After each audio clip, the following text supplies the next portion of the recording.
Dear colleagues, good evening.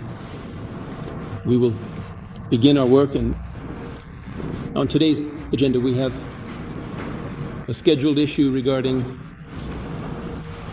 the restoration of Russian-American relations. We know that the new administration led by President Trump is doing everything to restore at least something from what was practically reduced to zero, destroyed, of the previous American administration. This process is not simple.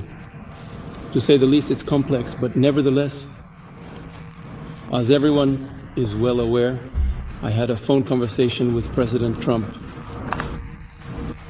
There have been initial contacts recently between our foreign minister and his American counterpart and the Russian president's aide, Shakov. Productive and constructive discussions have taken place between the two nations, involving key figures from both sides, met with his counterparts.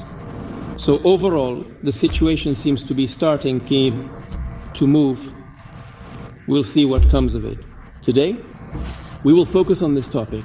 We have two speakers, Lavrov, Sergei Viktorovich, and Narishkin, Sergei Yevgenyevich.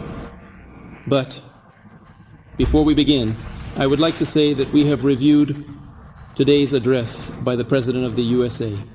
Mr. Trump, the lives of Ukrainian army servicemen, some of whom are blocked by Russian troops in the area of the PSU incursion into the Kursk region.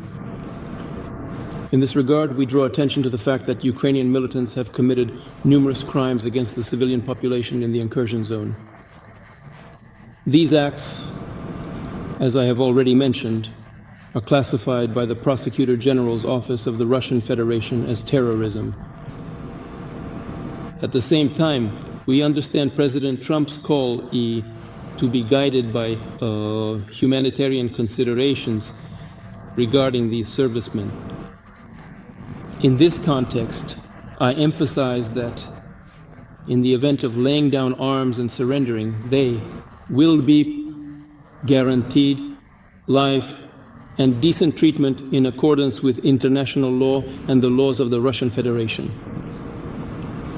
For the effective implementation of the US President's call, a corresponding order from the military political leadership of Ukraine to its military units is necessary to lay down arms and surrender. I propose we move on to the agenda for which we have gathered today. Please, the floor is yours. Sergei Viktorovich Lavrov, go ahead.